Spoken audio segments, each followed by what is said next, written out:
tuko hapa kukuhudumia kwa neno la Mungu. Kwa hiyo karibu sana, karibu usikilize, na ni maombi yetu ya kwamba usikilize, uelewe, na katika kusikiliza na kuelewa kuna kuchukua hatua ambayo ninaamini naweza kubadilisha maisha yako. Biblia inasema basi imani chanzo chake ni kusikia, na kusikia huja kwa neno la Kristo. Hivyo unaposikia ndivyo ambavyo imani sahihi ya kimungu inaweza kuumbika ndani yako. Tuna taarifa nyingi za vitu ambavyo vimetujengea imani mbaya, na mara nyingi vimetujengea imani mbaya na Mungu, imani mbaya na vitu vya kimungu, na vimetupa ujasiri na vitu vya kidunia, vimetupa ujasiri na vitu vya hovyo ambavyo havina hatima nzuri. Ninarudiaga kusema ili jambo na kulisema na ukisema mpaka watu watakapoelewa. Mwanadamu sio mwili, mwanadamu ni roho. Na kwa sababu mwanadamu ni roho, basi hiki ambacho tunakifundisha hakiwezi kuja kwenye mwili wako. Mwili unaweza usikielewe, lakini roho yako inaweza kuelewa. Mwanadamu ni roho, anayo nafsi na anakaa kwenye body au jengo linaloitwa mwili. Kwa hiyo hivi tunapofundisha neno la Mungu tunailenga roho yako, kwa sababu roho yako ikisikia na ikaelewa, imani itajengeka ndani yako. Kwa hiyo kila ambacho utakisema mahali hapa, kila ambacho utakifanya mahali hapa, ujue lengo ni kuingiza kitu kwenye roho yako ambacho kitajenga imani ya kimungu na itakupa kuchukua hatua fulani nzuri ambayo itazaa mabadiliko kwenye maisha yako.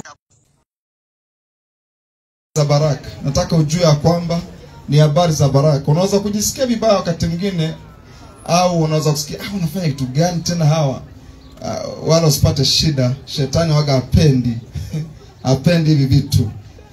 Yuko radhi usikie kitu chochote cha kukufanya ufurahi kwenye eneo la mwili, lakini hayuko tayari usikilize vitu ambavyo vitaingia kwenye roho yako na kusaidia. Kwa hiyo kabla sijaanza nitaomba, alafu and then tutaendelea. Mungu li hai, katika jina la Yesu tunaomba kila ambacho utakifanya mahali hapa kwenye soko hili kikawe nuru kwenye roho za watu wako wazuri walioko mahali hapa, na Yesu Kristo baki kuwa ni Bwana kwenye roho zao, kwenye nafsi zao na kwenye eneo hili pia, katika jina la Yesu Kristo wa Nazareth ali hai. Amen. So kwa kuanza nitamkaribisha hapa mtumishi wa Mungu mmoja ambaye tupa angalau ushuhuda wa maisha yake kwa dakika chache. Atazungumza kitu ambacho kiko ndani ya moyo wake kwa dakika angalau kama 5 kuelekea 10. Alafu mimi nitakuletea ujumbe wa neno la Mungu. Karibu sana. Karibu sana. Huyu ni mmoja wa vijana ambaye ni mazao ya huduma hii, na atakwambia kitu ambacho kinaweza kujenga kama wewe kijana uko mahali hapo nasikia, angalau kitajenga imani ndani yako. Kwa hiyo yeye atazungumza na wewe kwa dakika chache, alafu and then tutaendelea. Karibu sana, usikilize na uwe na sikio la kusikiliza. Mungu akubariki. Amen. Asante sana baba. Bwana Yesu asifiwe. Bwana Yesu asifiwe sana.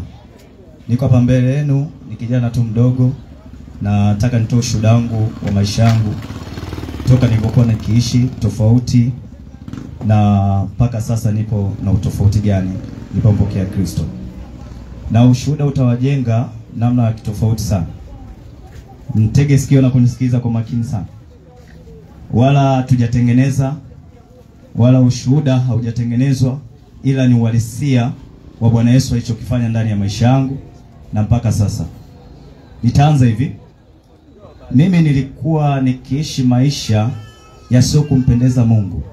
Nikisema kutokumpendeza Mungu, nilikuwa naishi ndani ya dhambi. Na nilipokuwa nikiishi ndani ya dhambi, ina maana kwamba nilikuwa sina hata hofu ya Mungu. Na watu walioko mahali hapa na vijana walipokuwa mahali hapa, wapo ambao wanaishi maisha hayo. Lakini nataka kusema jambo moja tu. Kwenye maisha yako bila nguvu ya Mungu na bila Yesu Kristo kwenye maisha yako, uwezi ukafanikiwa, au uwezi ukaishi maisha ya furaha na ya amani zaidi ya kuwa na huyu Yesu. Basi sasa niseme kwa ufupi, mimi nilikuwa nikiishi maisha ambayo mara nyingi sana nilikuwa ni mtu wa waganga. Wapo designer watu wapo na wanaishi mpaka sasa hivi. Basi nilikuwa nasumbuliwa na magonjwa, nilikuwa nasumbuliwa na uchumi, ndoa haijakaa sawa. Lakini yote hayo ni kwa sababu tu nilikuwa naishi ndani ya dhambi, lakini nilipochukua hatua na maamuzi magumu ya kumpokea Kristo, basi tokea pale nikawa nimebadilishwa maisha yangu kwa ujumla. Na Yesu anapoingia ndani ya maisha yako, anabadilisha mtazamo, anabadilisha maisha, anabadilisha hata uvaaji, hata uongeaji pia. Na namshukuru Bwana Yesu kwa kunifikisha mahala hapa. Neema ipo kwa kila mwanadamu aliyekuwa hai, kwa kila lika. Kwa hiyo kama bado hujampokea Kristo kwenye maisha yako, basi unapaswa kumpokea Kristo ili uweze kubadilisha maisha yako, na usiweze kutumia nguvu kubwa sana kwenye maisha yako. Nazungumzia swala lingine. Nilikuwa naishi maisha ya ulevi sana. Ilifikia kipindi nikikaa bila kunywa sijisikii. Watu wanasema kwamba kwa lugha ya mtaani niko alosto. Kwa akikosa kile kitu anasema niko alosto. Kwa hiyo mpaka akinywa ndo anakaa sawa. Na kitu kingine nilikuwa nasumbuliwa na uasherati. Kitu kingine nilikuwa nasumbuliwa na kujichua. Nikisema kujichua, vijana wengi wanaelewa. Waliokuepo mahali hapa, masturbation. Hiyo vijana wengi na watesa sana. Inawezekana huko mahali hapa inakutesa pia. Na kwa nguvu zako haiwezekani kuacha kitu kama hicho. Nilijaribu kuacha kipindi sijaokoka, lakini nilishindwa. Lakini yuko Yesu pekee ndio anaweza kukutoa kwenye kila shida na changamoto kwenye maisha yako. Na pia kitu kingine, hasira za karibu. Zilikuwa nikiambiwa kitu fulani tu, mimi ni wakupaniki na kujaa hasira. Kwa hiyo mpaka sasa nilivookoka, vitu vyote nilivyovisema havipo tena kwenye maisha yangu. Unaweza pia ukanitukana nikakutazama nikacheka na nikakubariki. Kwa hiyo inaonesha jinsi gani ukimpokea Kristo kwenye maisha yako, anakutengeneza, anakufinyanga vizuri, anakuweka katika msingi ambao Mungu aliyokusudia kwenye maisha yako. Na kitu kingine, nilikuwa sijijui mimi ni nani. Lakini baada ya kuokoka na kumpokea Kristo kwenye maisha yangu, akawa mwokozi wa maisha yangu, nikajijua mimi ni nani. Kuna vijana wengi na wa baba na wa mama na wazee mpaka umri huu amezeeka, lakini hajui yeye ni nani. Na ni kosa kubwa sana mbele za Mungu. Kwa hiyo kitu kimoja natutaka kuzungumza kwa kumalizia. Pointi yangu ya msingi ni mpokee Kristo. Wewe kijana, wewe wa kike, wa kiume, mama, mzee, baba, hata watoto pia. Neema ni kwa wote. Kwa hiyo mpokeeni Kristo jamani. Mimi amebadilisha maisha yangu. Na ninasema hichi kitu kutokea ndani ya nafsi yangu na moyo wangu pia. Na moyo wangu una ushuhuda wa kutosha. Kwa hiyo jambo la msingi, mpokee Kristo kwenye maisha yako. Hatabadilisha mfumo wa maisha yako na utafanikiwa. Ninashukuru sana na Mungu awabariki. Amen. Bwana Yesu asifiwe. Huyu ni kijana ambaye ameelezea maisha yake na hajaweza kuambia tu vizuri. Ni mmoja wa watu ambaye ameweza kutembea hata night club karibu zote hapa mjini. Na Yesu leo amebadilisha maisha yake, hanywi pombe tena, sio mtu wa wanawake tena, sio mtu wa ganga tena, na anamtumikia Mungu vizuri. Haikuonyesha kwamba inawezekana kubadilika na inawezekana Mungu akabadilisha maisha yako. Sasa nitakuletea ujumbe nao la Mungu sasa ili kukusaidia wewe, kwa sababu ninaamini angalau pia imejenga imani yako. Yuko hapo, unaweza kumfuatilia, ukamfahamu, ukamuuliza, ukaongea naye, ni sawa. Tunakuruhusu kabisa. Nitazungumzia baadhi ya vitu vya muhimu ambavyo ninaamini vitakuwa msaada kwenye maisha yako leo. Kwa nini? Japo neema ya Mungu ya wokovu ipo, imefunuliwa. Japo tayari Mungu alishafanya kitu kwa ajili ya wenye dhambi. Mungu alishafanya kitu kwa ajili ya mwenye dhambi. Mungu alishafanya kitu kwa ajili ya mtu ambaye anaishi maisha ya dhambi. Mungu alishafanya kitu kwa ajili ya wanadamu ambao wanaishi kwenye dhambi. Lakini mbona bado watu wengi wanaishi maisha ya dhambi? Mbona bado watu wengi wanateswa na dhambi? Mbona bado watu wengi wanateseka na ulevi, wanateseka na uvutaji wa bangi, wanateseka na ugoro, wanateseka na vitu kama hivyo, wanateseka na bangi, wanateseka na masuala ya ndoa, wanateseka na masuala ya kiuchumi, wanateseka na nguvu za giza, ni watu waganga wa kienyeji, wanateseka na chale, wanateseka na irizi. Kwa nini? Japo Mungu alifanya kitu, lakini bado watu wanaishi kwenye mazingira haya. Ni kwa sababu gani? Nitakuelezea sababu kama 4 ambazo zitafungua ufahamu wako. Kwa nini watu wengi japo neema ya wokovu ipo na imeshafunuliwa kwao? Biblia inasema kwa kitabu cha Tito, Biblia. Sisi tunaamini katika Biblia. Kitabu cha Tito sura ya 2 mstari wa 11. Biblia inasema neema ya Mungu iwaokoayo wanadamu wote imeshafunuliwa. Yaani neema ambayo ilipaswa kubadilisha maisha yako na kutoa kwenye hali hiyo ulionayo kwenda kwenye hali nyingine tayari imeshafunuliwa. Neema ambayo ingekusaidia kutoka kwenye maisha ya dhambi, ya zinaa, ya washarati, ya waganga wa kienyeji tayari imeshafunuliwa. Kwa nini hiyo neema haijawezekana kuanza kufanya kazi kwako na kukusaidia? Kwa nini? Japo imeshafunuliwa. Kwa nini baadhi ya watu wengine wanashuhudia uaminifu wa Mungu kwao, lakini wewe Mungu kwako ni kama vile tatizo, Mungu kwako ni kama vile shida fulani inazungumzwa? Kwa nini? Nitakuelezea mambo kama 4 ambayo yatakubrainwash, yani yatafungua ufahamu wako wa ndani na itakusaidia angalau kufikiria vizuri. Sababu ya kwanza ambayo inapelekea watu wengi kukaa gizani wakati neema imeshafunuliwa kwao ni upofu kwenye fikra. Ni upofu kwenye fikra. Ninaomba mchungaji Dismas njoo sogea hapa chap. Ni upofu kwenye fikra. Ni upofu kwenye fikra. Na kitabu cha Wakorintho wa pili sura ya 4 mstari wa 4. Tutasoma kwenye Biblia hii hadi kwa pili uelewe. Hii itakusaidia. Upofu wa fikra. Kwa nini watu wengi hawaamini? Kwa nini watu wengi japo neema Mungu ipo tayari? Kwa nini watu wengi hawajapata manufaa ya hiyo neema na bado wanaishi kwenye maisha yasiyofaa? Ni kwa sababu ya upofu wa fikra. Wakorintho wa pili, hii ni Biblia, sura ya 4 mstari wa 3 na wa 4. Nitakueleza kitu cha tofauti sana hapa na kitakusaidia. Biblia inasema hivi: lakini ikiwa injili yetu imestirika kwa hao wanaopotea, na sisi tunakuombea kwamba injili yetu isisitirike kwako, yani isifichwe kwako. Tumekuombea tokea kule tulipokuwa mpaka na hapa tunakuombea kwenye mioyo yetu ya kwamba isisitirike, yani isifichwe kwako, uielewe. Mstari wa 4 Biblia inasema ambao ndani yao Mungu wa dunia hii amepofusha fikra zao wasioamini, wasione nuru ya injili ya utukufu wake Kristo aliye sura ya Mungu. Kuna jambo la tofauti sana hapo ambalo Biblia inasema. Inasema hivi, Mungu wa dunia hii ni Mungu wa herufi ndogo ambaye ni Shetani. Amepofusha fikra zao wasioamini. Kwa angalia watu wengi wasioamini. Ukiona mtu aamini hizi habari, tukiwa tunaongea hivi anasema wanatupigia kelele hivi na hivi, ni kwa sababu ya upofu wa fikra. Unajua wanadamu wanapokea taarifa nyingi sana. Kuna wakati wanapokea taarifa mbaya na wanafurahi, alafu taarifa njema hawafurahi. Umewahi kujiuliza maswali ni kwa nini? Kwa nini mtu akisikia kwamba Diamond inakuja mjini anafurahi? Anasema hivi, itakuwa wapi? Itakuwa mtaa gani? Lakini ni mtu ambaye hata kama ukimtazama huwezi kuona maadili kwa watu wako, huwezi kuona maadili kwa mke wako. Na hata kama mke wako angekuwa ni mmoja wa watu wanaocheza na Diamond, ungeandamana, ungeenda polisi, ungekasirika, ungejisikia vibaya. Hiyo ni kwa sababu gani? Kwa nini vizuri vinakuwa vibaya kwako, vibaya vinakuwa vizuri? Kwa nini? Umewahi kujiuliza hilo swali? Kwa nini mambo mabaya yanakuwa mazuri? Kwa nini kanisa linakuwa ni baya, alafu kwenda kwa waganga wa kienyeji kuchanjwa chale, vitu kama hivyo, kutembea na irizi, kwa nini hiyo inakuwa nzuri? Na kwa nini vitu vya kimungu vinakuwa vibaya kwako, vinakuwa ni kama allergy? Ni kwa sababu pana upofu ambao Mungu wa dunia hii ameuleta kwenye fikra zako. Yaani kwa nini hauamini? Ni kwa sababu kuna upofu kwenye fikra.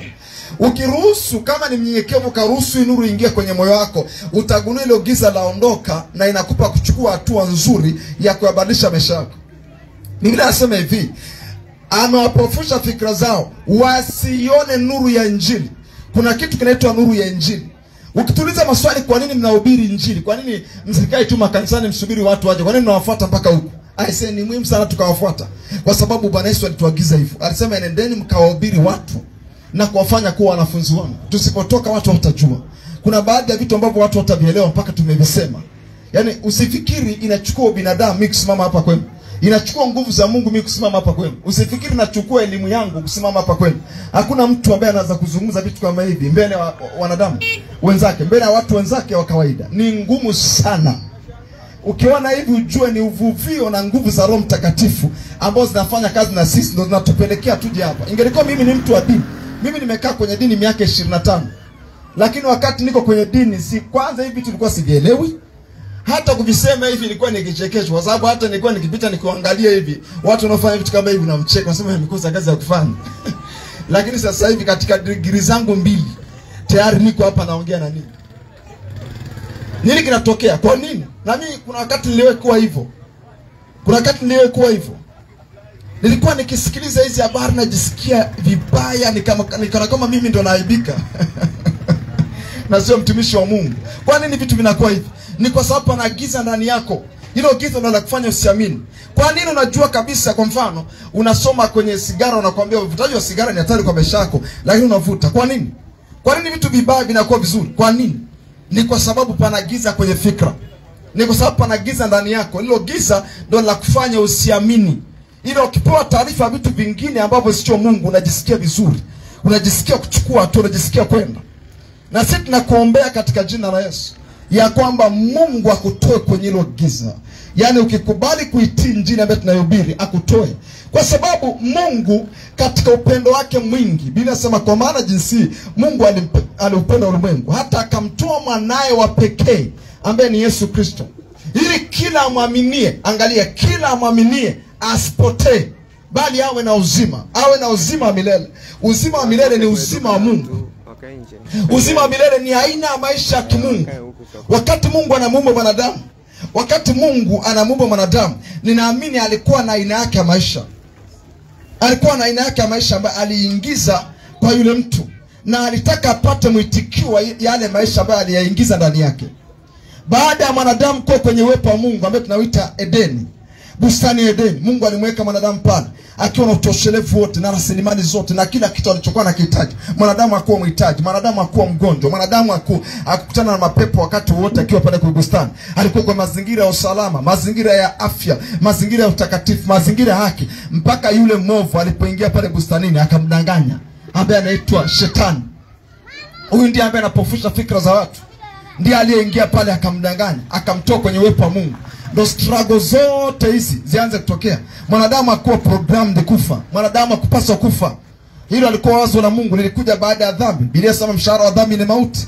Sasa anajaribu kusema kitu gani hapa? Ni Shetani ndiye ambaye alianza kudanganyifu mwanzo, na ndiye ambaye anakudanganya leo usiamini. Anasukumiza giza ndani yako ili usiamini. Anakufanya kwa namna yote ile usiamini. Ukiona mtu aamini hizi habari, ukiona mtu akubali ya kwamba tayari Mungu alifanya kitu kwa ajili yake, ni kwa sababu ana giza ndani yake. Wengine ni giza la zakwa katika mifumo mbalimbali, mwingine utakuta ni giza la kifamilia. Ni kwa sababu familia yenu inaabudu sana mizimu, inaabudu sana miungu. Na hiyo miungu inayoabudiwa kwenye familia yenu inaona wivu. Inaposikiliza sasa hivi, inapotazama kwamba ni kama namsikiliza huyu mtumishi wa Mungu. Sasa hivi kuna watu wengine hapa, na wakati naongea hivi unajisikia irritated, unajisikia unateseka, yani unajisikia vibaya. Ni kwa sababu miungu ya nyumbani kwenu inajisikia. Ndivyo anavyojisikia, huyu mtu anataka kuleta kitu gani tena? Huyu mtu anataka, ndio maana inakufanya angalia pembeni, angalia kule, usimsikilize. Ni miungu, ni roho za miungu, wala sio wewe.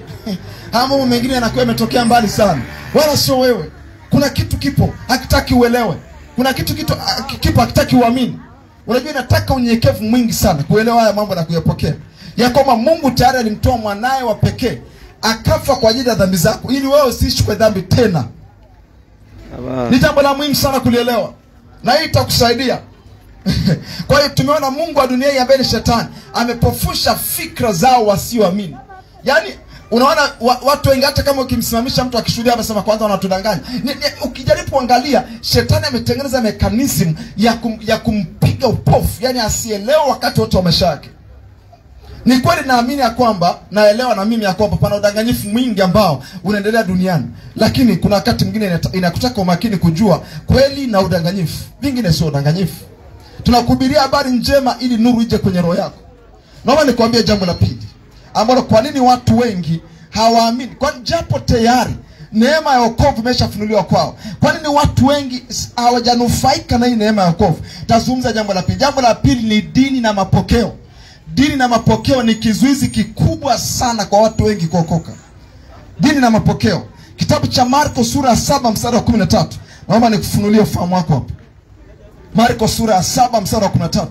Watu wengi ukiwauliza kwa nini mpaka sasa hivi hujaokoka, kwani mpaka leo hujaokoka, utakuta ni dini na mapokeo ndio vinamzuia kuokoka. mpaka leo hajapokea neema ya Mungu ya wokovu, ni kwa sababu ya dini na mapokeo. Marko sura ya 7 mstari wa 13. Naomba nikusomee. Biblia inasema hivi: huku mkilitangua neno la Mungu kwa mapokeo yenu mliopokezana. Kuna mapokeo mmepokezana. Kuna mapokeo mmepokezana. Biblia inasema mnatangua neno la Mungu kwa sababu ya mapokeo mliopokezana. Tena mwafanya mambo mengi yaliyo sawa sawa na hayo. Yaani maana yake mnafanya mambo mengi kinyume na neno la Mungu kwa sababu ya mapokeo. Watu wako mahali hapa ambao haijalishi Biblia imesemaje, lakini kwa sababu alipokea aina fulani ya mapokeo, anasimama kwenye mapokeo na sio kwenye kile ambacho Mungu anakisema. Sikiliza, mapokeo ya wanadamu hayatakupa wokovu. Mapokeo ya wanadamu hayatakupa kesho nzuri ya umilele. Kuna umilele mbele yako. Kuna uzima wa milele na kuna uharibifu wa milele. Sikiliza, uzima wa milele na uharibifu wa milele unaamuliwa na wewe kulipokea neno la Mungu na sio mapokeo. Watu wa dini wa wakati wa Bwana Yesu walipata shida sana baada ya Bwana Yesu kuja. Yaani Bwana Yesu anaponya wagonjwa wanakasirika. Akiponya wagonjwa anasema leo ni Sabato. Yesu anawaambia hivi: mbona mmeacha ng'ombe wenu wameenda shambani kula na leo ni Sabato? Ingelikuwa mnaiheshimu Sabato msinge wa ruhusu. Mbona hata ng'ombe akidumbukia shimoni waga mnafanya jitihada za kumtoa? Kwa nini mnapotaka mimi nimtoe huyu mtu ambaye yuko dhambini, nimtoe huyu mtu ambaye anateseka na ugonjwa, mnakasirika? Nisikilize, watu wa dini ujisikia vibaya pasipo sababu. Yaani ujisikia vibaya ni kwa sababu kuna kitu amekipokea ambacho sio Mungu. Nisikilize, mapokeo ni kitu kibaya, ni adui mkubwa sana wa neema ya wokovu. Watu wengi hawajipokea neema ya wokovu kwa sababu ya mapokeo. Imagine mpaka leo mtu amesimamia dini, alafu kimwambia nini maana ya wokovu hajui.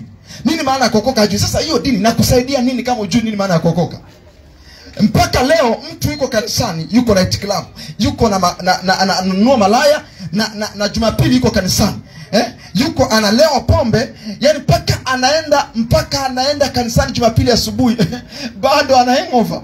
Yani mpaka anaenda ibadani bado hiyo kitu imejaa kichwani. Ila atakuwa mstaarabu tu mkimya kwa sababu hawaongei yake. Mtu anaenda kwa waganga wa kienyeji. Anaenda kabisa, ameenda Jumamosi, anakuja Jumapili. Hiyo unajua ni kumtia wivu Mungu. Yani unaenda kwa mganga unapiga magoti kwa shetani.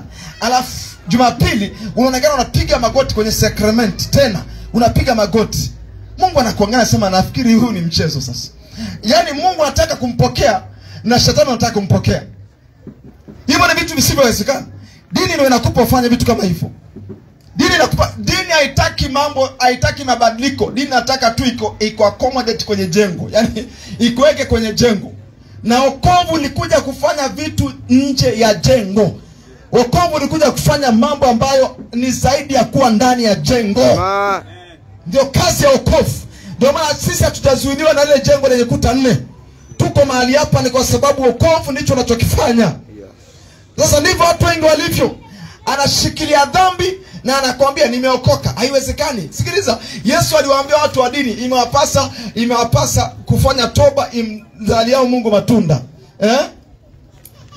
Nafikiri ni kitabu cha Mathayo sura ya 3 mstari wa 8. Hebu nisaidie kufungua Biblia. Kuna toba ambayo inapaswa kumzalia Mungu matunda. Bila hiyo toba hakuna mabadiliko ya maisha. Kitabu cha Mathayo mtakatifu sura ya 3 mstari wa 8. Biblia inasema hivi: basi zaeni matunda yapasayo toba. Anamaanisha kitu gani? Yaani maisha yenu yaonyeshe mabadiliko yenu ya ndani. Muonekano wenu wa nje uonyeshe mabadiliko ya kwako ya ndani. Kwa sababu mabadiliko ya ndani yakija, mabadiliko ya nje automatic utayaona. Ukimwona mtu yuko baa anakunywa pombe, ujue hajabadilika ndani. Neema hii haijafunuliwa ndani yake hata kama ana msalaba shingoni. Afya misalaba ya shingoni ni urembo tu, sifikiri ina connection ya mambo ya kiroho.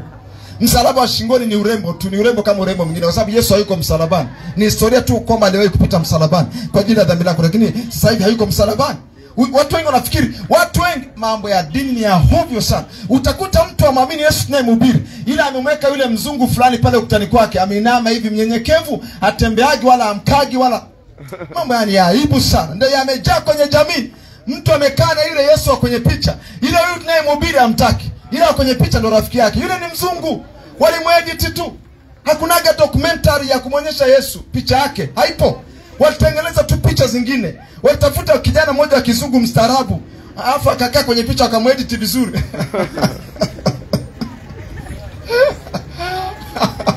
Ndivyo watu wengi walivyo. Ukiwahubiria huyu Yesu wa sasa hivi hawamtaki. Ila yule Yesu kwenye picha wanaye. Yesu kwenye msalaba wanaye, wanatembea naye. Ila yule ambaye tunamhubiri ili aingie kwenye moyo wako, akutoe kwenye shida fulani, utaki. Ila yule ambaye amekaa unaye. Kuna watu wengine ambao wamekaa na Maria ila hawamtaki Yesu. Sasa mimi napata shida.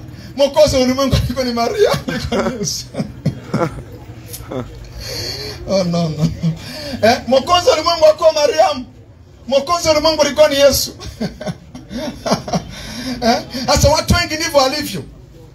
Wanaweza kuomba kwa jina la Mariamu lakini hawezi kuomba kwa jina la Yesu.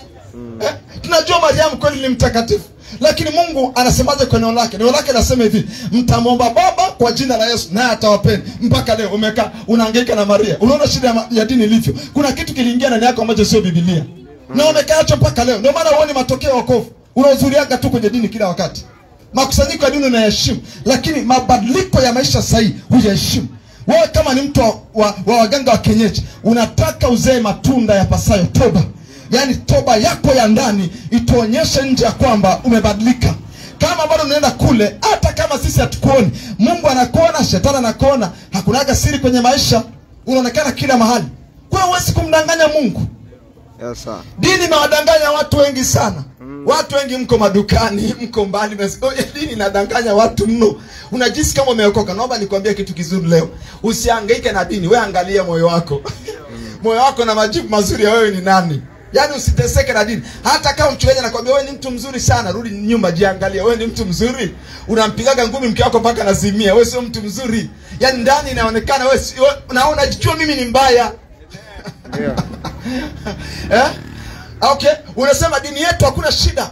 Msihukumu kwa vilevi, kwa sababu vilevi havina shida. Msihukumu kwa hayo mambo. Biblia imesema usihukumu watu kwa vinywaji. Okay, sawa, kuna shida. Hamna mtu anaye kuhukumu. Mbona unampiga mke wako sasa? Mbona unampiga mke wako ukishalewa? Mbona unajikojolea ukishalewa? Mbona unatukana watu barabara nzima ukishalewa? Mbona unatukana watu ngome yote ukishalewa? Maana yake una shida mahali. Kuna shida mahali na kutafuna. Ile kwa sababu kuna kitu hakijaondoka kwako, ndio kana kuzuia hako. Yaani unajisi uko sawa. Hauko sawa. Kama mchungaji wako hajakwambia, mimi nakwambia leo hauko sawa na hujawahi kuwa sawa. Kwa nini vitu ambavyo ni negative kwako vinakuwa positive? Ndio maana unataka uzee matunda ya pasayo toba. Na hasa wanaume wanapaswa kuwa wanyenyekevu sana. Na msipokuwa wanyenyekevu, tutakuwa na idadi kubwa wanaume wanaokufa haraka. Kwa sababu wanaume wanaishi maisha ya dhambi. Wanaume wanaoa, wanaacha, wanaume wanapiga, wanatesa, wanatelekeza watoto. Ni watu wa bangi, wana kazi ngumu. Yaani mmoja mtu ambaye anahitaji neema ni mwanaume, anahitaji abebwe na Mungu hivi. Bila Mungu kumbeba mwanaume hawezi kuishi miaka mingi kwa sasa hivi. Kwa sababu vitu vingi, karibu vitu vyote vinamshambulia asiishi maisha marefu. Ndio. Bora kina mama anakaa nyumbani. Lakini wanaume ndio wanateseka. Ameenda kijiweni, wenzake wanafanya kazi, anapewa sigara. Ameenda huku anapewa pombe konyagi. Yaani mwanaume anawindwa kila mahali afe, na ndio ana kichwa kigumu kuokoka. It's a problem, ni tatizo. Lazima haya mambo mengine tuyazungumze katika ugumu huu ili watu waelewe. Vitu vingi vinamshambulia mwanaume. Mwanaume ni mtu wa madhabahu za giza. Ukimwambia habari za Mungu hataki. Ukimwambia anakuambia hivi, hata hao waganga sio wamepewa uwezo na Mungu. Umekuwa wapi shetani na Mungu wanahusiana? Kwamba waganga wamepewa uwezo na Mungu.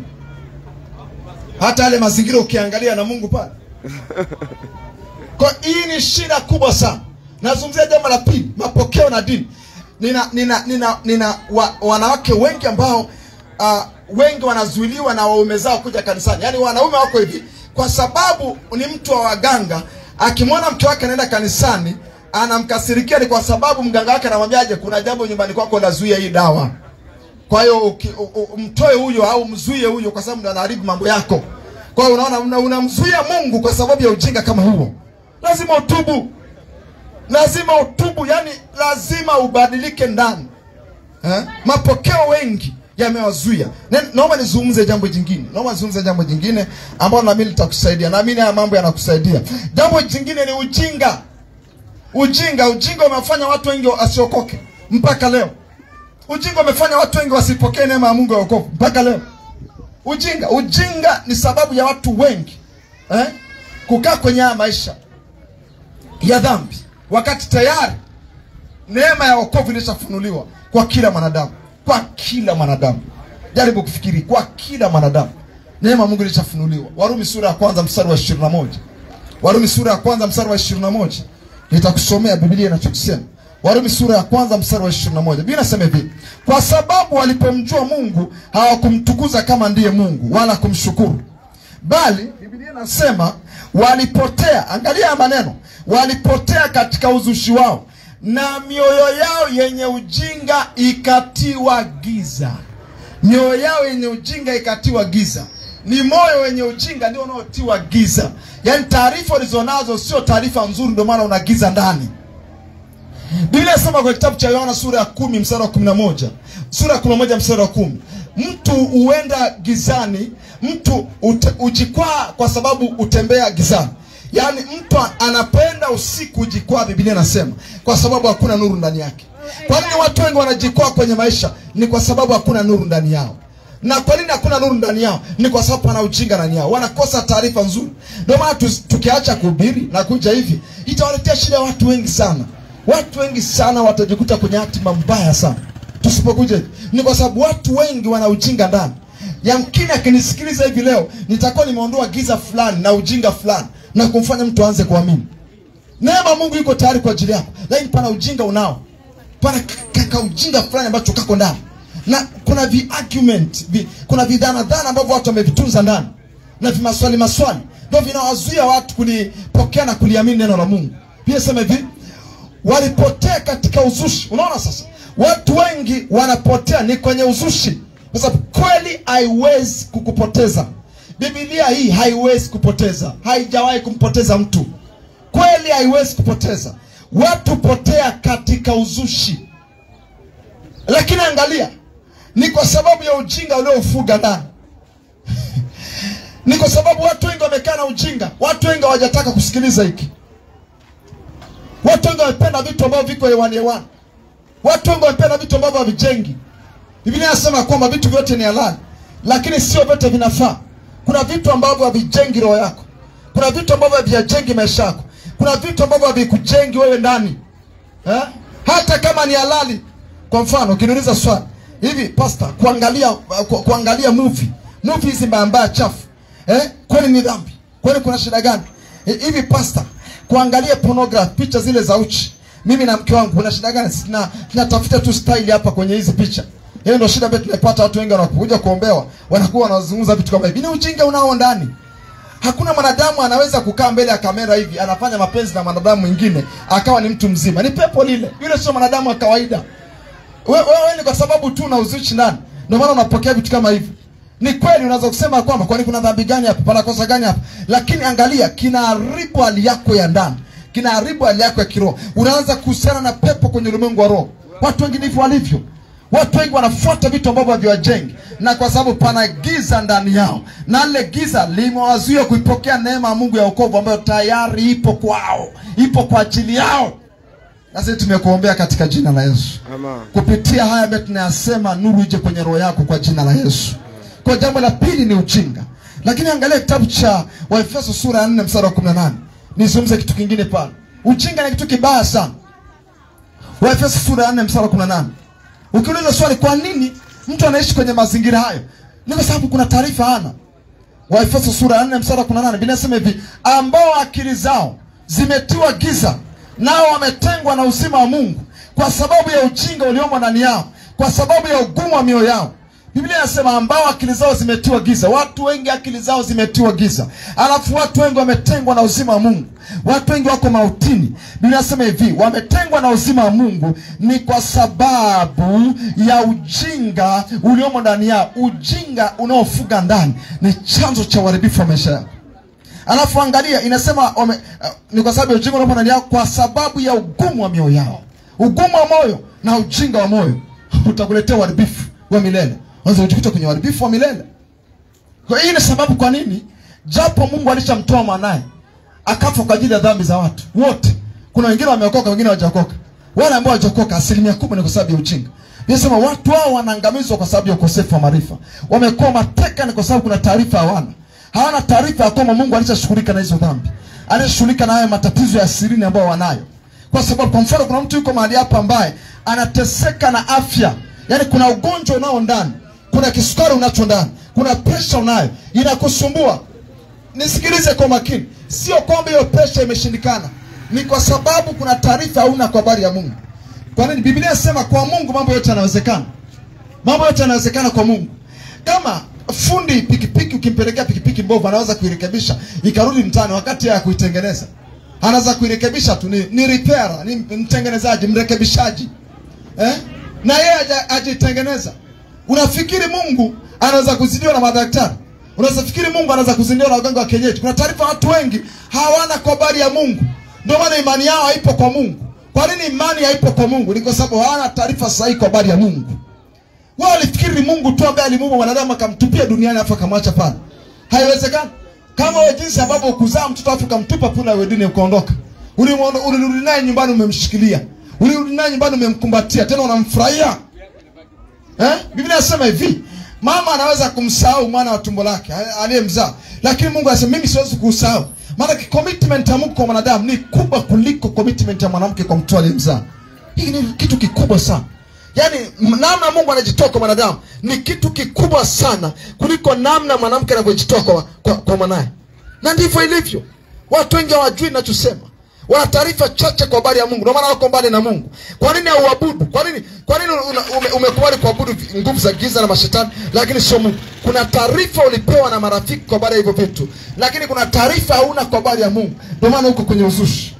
Uzushi ni ishara kwamba hauna taarifa ya kweli. Una msimamo kwenye roho yako ni kwa sababu huna taarifa ya kweli. Na leo tumekuletea taarifa ya kweli.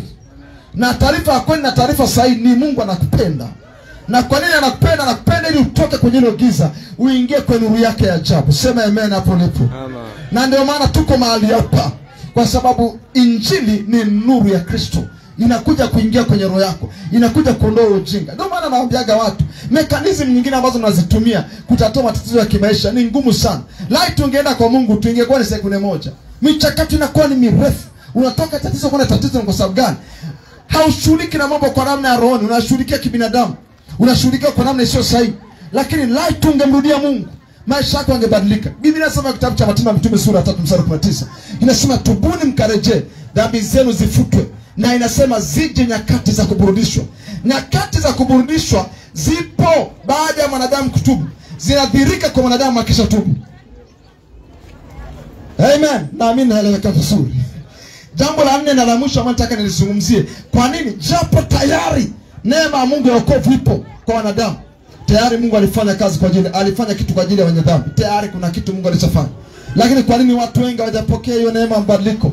Kwa nini watu wengi bado wanaishi kwenye dhambi? Wanaishi kwenye ulevi, wanaishi kwenye uzinzi. Mabinti wanajiuza, wanawake wameshaacha ndoa zao. Sasa hivi wanawake wengi hawataki kinachoitwa mume. Hawataki, yani wanawake sasa hivi hawataki kinachoitwa mume.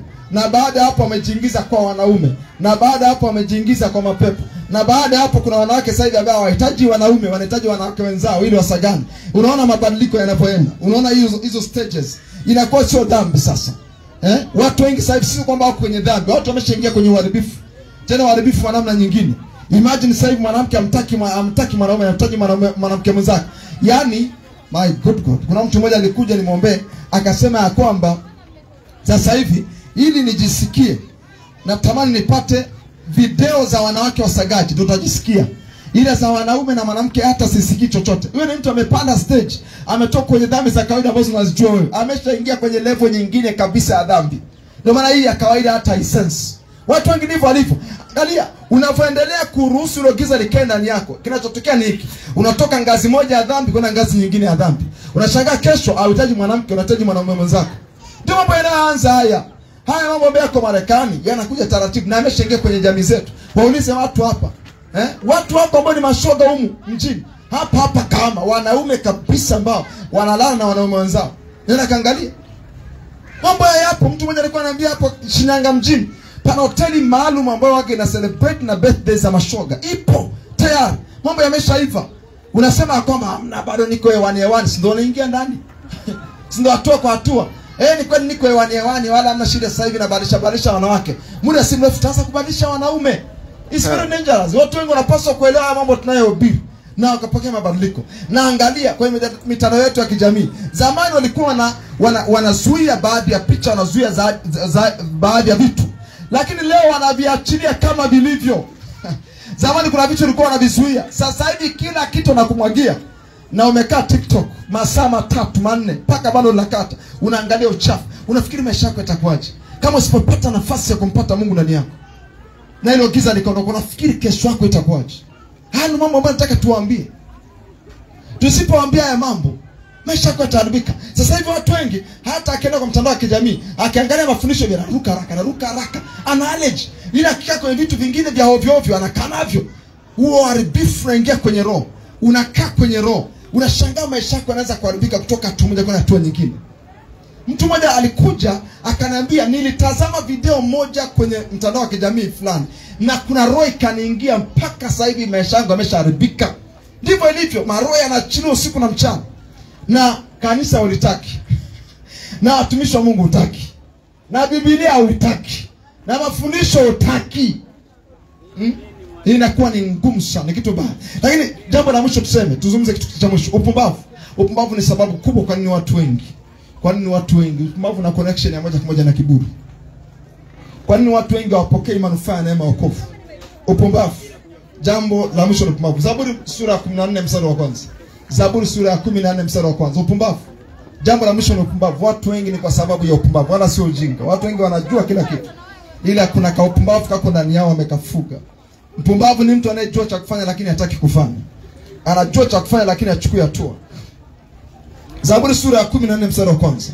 Biblia inasema mpumbavu husema moyoni mwake hakuna Mungu. Yaani sifa ya mpumbavu ni anafanya mambo kana kwamba Mungu hayupo. Anajisaulisha kwa lugha nzuri ya Kiswahili. Yaani mpumbavu ile afanye mambo anajifanya Mungu haoni. Mpumbavu anapompiga mke wake anajifanya Mungu haoni. Mpumbavu anavyoacha mke wake anaoa mwanamke mwingine anajifanya Mungu haoni. Mpumbavu anaweza kwenda kanisani akiwa, yani mpumbavu ni mtu tofauti sana. Yani anachohisi ni kwamba Mungu hayuko hapo na Mungu haoni iko kitu. Yani anahisi ya kwamba Mungu haelewi kinachoendelea. Hapana. Hapana, huwezi kumficha Mungu na jambo lolote. Yani Mungu anatazama, hata kama ungeshuka kuzimuni angekuwa anakuona.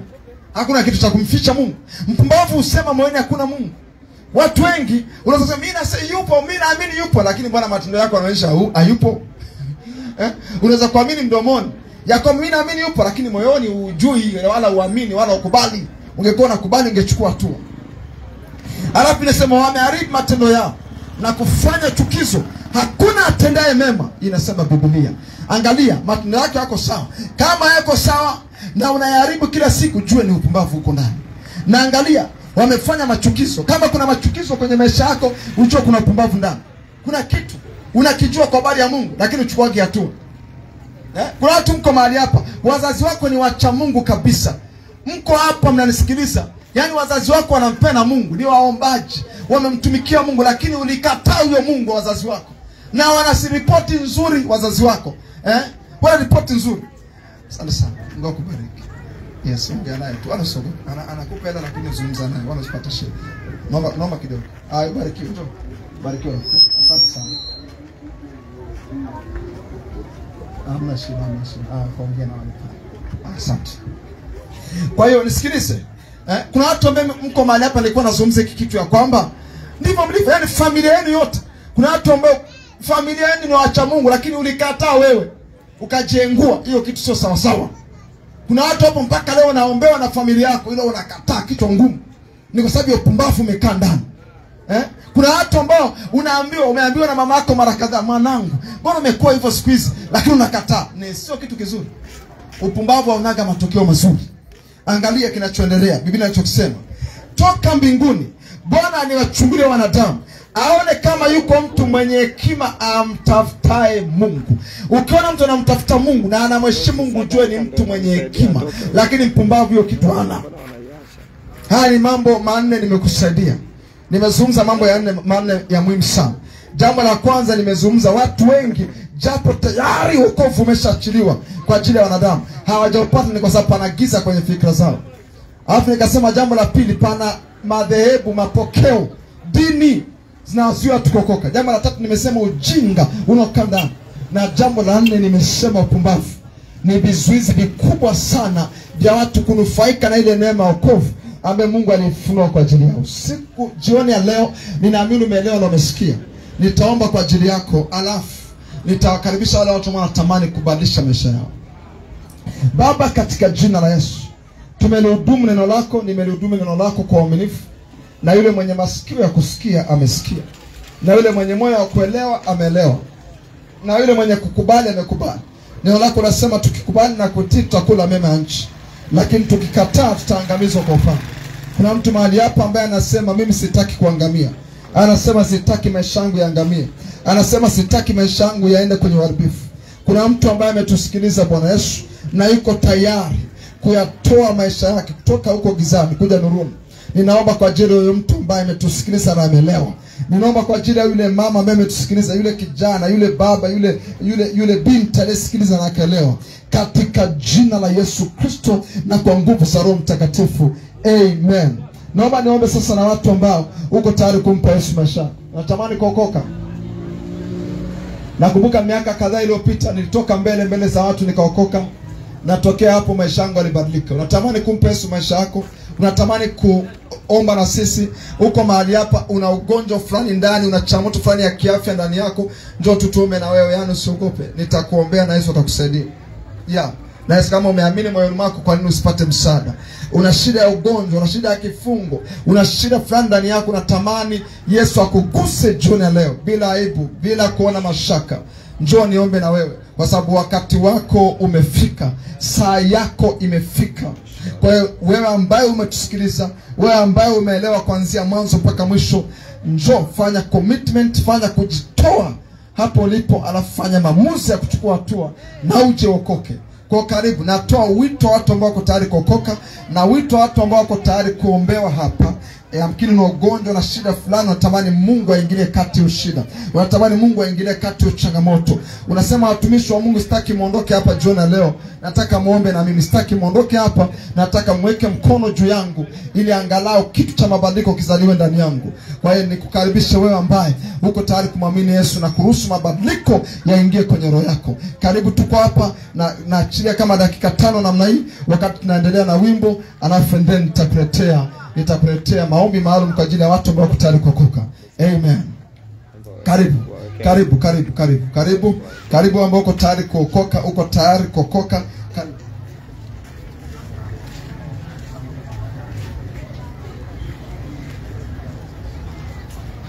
Karibu kama uko tayari unatamani kuomba na sisi, karibu. Njoo uombe na sisi, njoo hapa. Nataka niombe na watu hapa, wala usiogope. Una haja kulazimishwa na mtu, wala una haja kumwonea haya mtu. Njoo tuombe na wewe. Kuna kitu naamini kitazaliwa kwa